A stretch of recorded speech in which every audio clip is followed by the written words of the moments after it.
Exactement, c'est ce dont nous avons tous besoin. On devrait simplement se tester soi-même, se demander est-ce que je m'aime et pourquoi c'est un problème. Si vous ne pouvez vous aimer vous-même, car la première chose que votre psychologie dirait, c'est « je ne m'aime pas, cette personne me dit qu'elle m'aime, pourquoi est-ce qu'elle m'aime alors que moi je ne peux m'aimer moi-même ?» Elle n'est manifestement pas un très bon juge de l'amour, car si elle m'aime et que je ne m'aime pas, ça veut dire qu'on n'est pas d'accord là-dessus. Et les gens se sabotent à cause de croyances inconscientes. Donc, pour tomber réellement amoureux, la première chose est que vous devez d'abord vous aimer, ce qui signifie que nous avons dû avoir affaire à une programmation immense durant notre enfance qui nous a démis de notre pouvoir, et c'est en fait très intéressant. Je disais que l'idée de programmer un enfant durant les 6 premières années, les jésuites le savent depuis 500 ans, le gouvernement sait cela, les gens qui dirigent le monde savent cela, donc ce qu'ils ont fait collectivement, ils ont démis chacun d'entre nous de notre pouvoir, parce que cela les renforce, leur donne plus de pouvoir. Et c'est pour cela que c'est un temps de révolution et que je dis maintenant, reprenez votre pouvoir en main. Et la première chose est de voir que nous sommes une entité divine dans ce corps. Commençons par vivre de cette façon. Et nous devenons, comme vous l'expliquiez, des créatifs culturels. Pouvez-vous nous en parler? C'est l'évolution dont nous avons besoin. L'évolution dit ce monde ne fonctionne pas. Et la raison est que nous sommes manipulés. Nous sommes, dans un sens, victimes dans le monde de nos systèmes de croyances. Et ce qu'il est temps pour nous de reconnaître maintenant est que les créatifs culturels sont ces gens qui commencent à s'intéresser à des croyances différentes au sein du monde conventionnel. Il est temps maintenant pour la simple raison, la science a révélé que nous sommes en voie d'extinction et nous sommes en voie d'extinction car nos comportements détruisent la structure de notre organisation sociale, ils détruisent l'environnement dans lequel nous vivons. Et comment allons-nous survivre? Albert Einstein dit « Vous ne pouvez résoudre un problème avec le même type de pensée qui a créé le problème ». Cela signifie que les croyances avec lesquelles nous avons grandi sont les croyances qui ont créé le problème. Donc, comment faire pour s'en sortir? La réponse est avec de nouvelles croyances. Il est temps pour cela. Donc, les créatifs culturels, tels que tous ceux qui regardent cette vidéo, sont des gens qui pensent qu'il y a des croyances différentes sur lesquelles s'appuyer, qui sont plus durables et donnent plus de valeur à la vie que celles que par lesquelles nous avons été programmés. Et c'est pourquoi je suis aussi ravi d'avoir l'opportunité de parler avec vous, car je sais que nous allons toucher un grand nombre de gens qui disent « ce n'est pas la vie que nous voulons quelque chose de mieux » et je dis « super ». Car vous êtes ceux qui peuvent la changer, vous êtes ceux qui peuvent créer un nouveau monde. Et c'est pourquoi je suis disponible quand j'ai la possibilité de vous dire « écoutez, c'est une grande opportunité pour nous tous, car nous pouvons apprendre à vivre au paradis, et si nous apprenons tous à vivre cette lune de miel, car tous ceux qui vivent une lune de miel sont au paradis, et si tout le monde vivait une lune de miel, la planète serait vraiment ce qu'elle est, un paradis, car c'est un endroit pour créer. Néanmoins, nous avons créé sur la base des croyances des autres, en raison de la programmation, et ces croyances nous sabotent, et donc il est temps pour nous de reprendre le contrôle. Oui, et il est temps de créer des nouveaux modèles dans chaque domaine, et on ressent, par exemple, le tour que je fais fonctionne sur la base de donations, et des gens de partout dans le monde donnent et soutiennent ce tour, et c'est si beau. Et en même temps, beaucoup d'entre nous ont besoin de créer des nouveaux modèles, de nouvelles façons de faire du business, des nouvelles façons de croître, d'évoluer, plus durables, plus profitables, pour vivre nos vies, mais encore une fois, non pas basés sur les anciens modèles, les anciens paradigmes. Et en même temps, c'est comme si nous sommes entre deux phases, et nous faisons des va-et-vient, et oui, l'ancien modèle ne semble pas juste, et le nouveau modèle émerge, mais il n'est pas encore vraiment là. Oui, il émerge, mais il s'appelle le développement, et nous devons en passer par là. Nous devons essayer des choses. Chacun d'entre nous doit faire ses expériences dans sa propre vie. Ma vie est une expérience. Si je fais cela, est-ce que cela améliore ma vie ou qu'est-ce que ça fait? Nous avons tous l'opportunité d'essayer des choses. Et quand vous essayez des choses, celles qui fonctionnent, vous les gardez et vous laissez aller celles qui ne fonctionnent pas. À travers ce développement, nous avançons vers là où cela fonctionne, dans le champ des croyances qui nous soutiennent, qui nous font grandir et nous nous débarrassons de celles qui ne le font pas. Mais il semble que les 5% dont vous parlez par rapport à nos 95% de subconscient, il semble que parfois que nous nous trouvions dans ces 5% comme dans un flot qui semble infini, mais en même temps c'est un si petit espace dans lequel nous essayons de tenir en équilibre pour trouver ces nouvelles idées ou pour que ces nouvelles idées émergent à travers nous.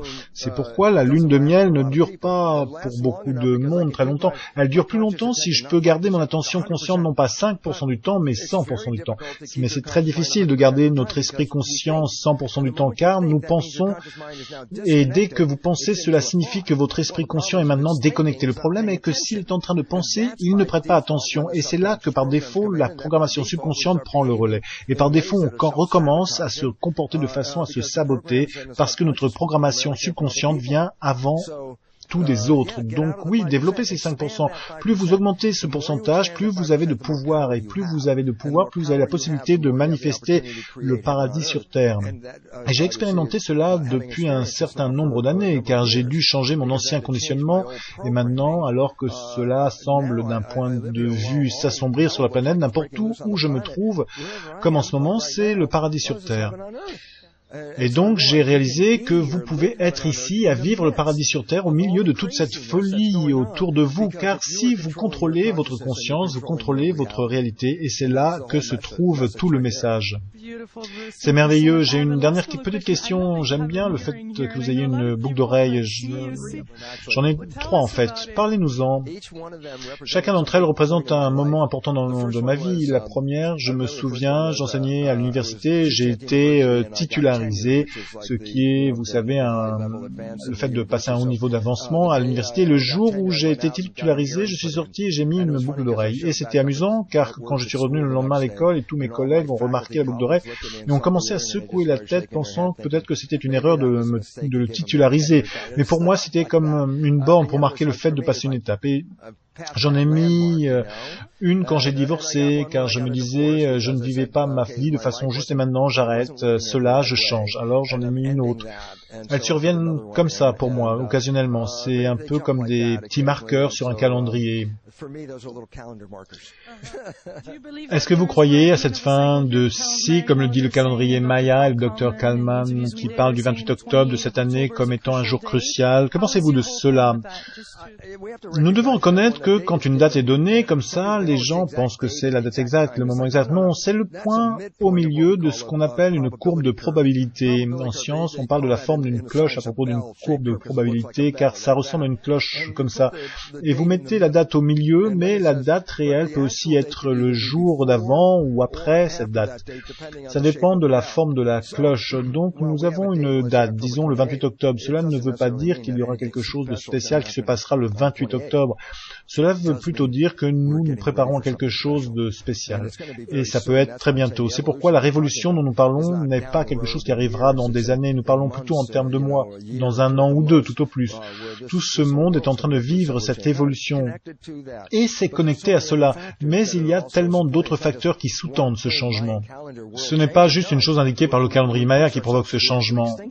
Nous nous sommes avancés au bord de notre propre extinction. Si nous ne changeons pas, indépendamment de ce que le calendrier Maya dit, nous sommes sur la pente descendante vers une extinction rapide en ce moment même, une extinction de masse, comme ils disent. Peu importe ce que le calendrier Maya dit, si nous ne changeons pas, nous allons mourir de toute façon.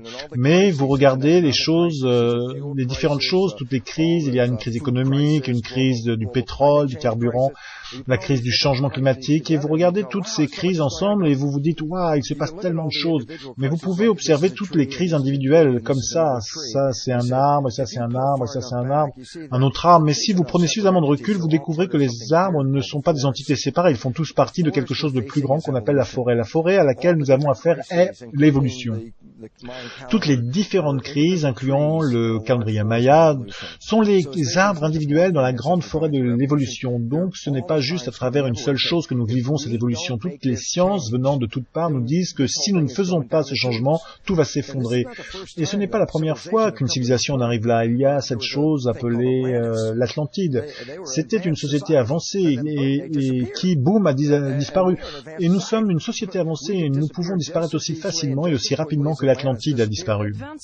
Nous sommes avancés et en même temps pas trop avancés. Nous pensons que nous sommes avancés, mais nous ne sommes possiblement pas tant que ça si on compare d'autres civilisations. Oui, mais même l'Atlantide qui était avancée, où est-elle? Elle est partie, ok. Donc l'idée est que vous pouvez même penser que nous sommes avancés, mais d'un autre côté, si nous ne sommes pas assez avancés, cela ne nous sauvera pas. C'est pour ça que je suis très excité, car je pense que nous pouvons faire ce saut, mais nous devons tous ensemble reconnaître que nous tous sur cette planète, nous sommes les cellules d'un corps appelé l'humanité. Et en ce moment même, les cellules se battent les unes contre les autres, ce qui est équivalent à ce qu'on appelle les maladies auto-immunes. Et donc la santé de l'humanité n'a pas l'air très bonne en ce moment.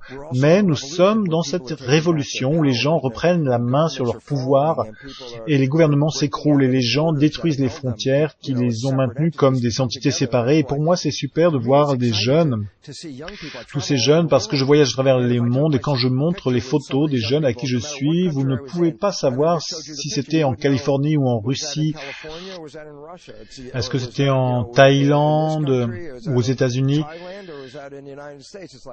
Vous ne pouvez le dire en regardant ces jeunes et pour moi c'est très important car tous ces jeunes de toute la planète se connectent ensemble en une unité. Et ça, c'est le grand espoir de ma vie. Super, et je sais que vous faites partie de ce travail, que nous créons cela tous ensemble. Nous envoyons beaucoup d'amour d'Hawaï. Merci à tous, j'apprécie beaucoup et je remercie chacun de ceux qui regardent car vraiment, tous ceux qui écoutent font partie d'une évolution. Vous êtes des créatifs culturels, vous recherchez des réponses pour nous sortir de ce pétrin. Vous devriez être reconnus en tant que pionniers au niveau de la conscience pour votre vision et votre désir de créer un monde meilleur que celui dans lequel nous sommes en ce moment. Donc, je vous remercie tous. Merci beaucoup. Waouh, tout ce jus. Super, Bruce. Merci. Merci, cher Lilou. Au revoir, mes merveilleux amis co-créateurs.